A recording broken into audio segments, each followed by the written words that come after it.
রাজ্যের বিরোধী দলনেতা শুভেন্দু অধিকারী রাজ্য সরকারের বিরুদ্ধে সরব হন। মহিলাদের কাজের ক্ষেত্রে সম্প্রতি রাজ্যের অ্যাডভাইজারি নিয়েও তিনি কটাক্ষ করেছেন।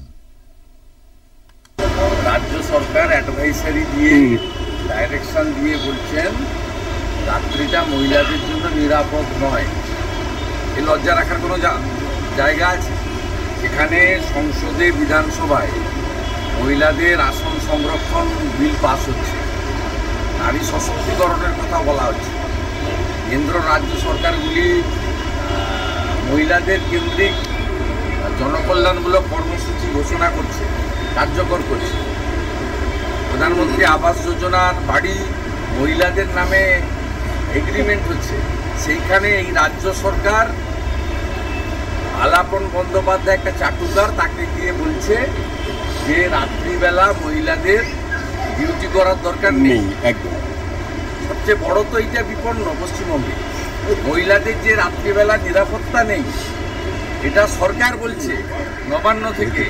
এরপরে বলবে যে দিনের বেলাও মহিলারা বাড়ি থেকে বেরোবেন না।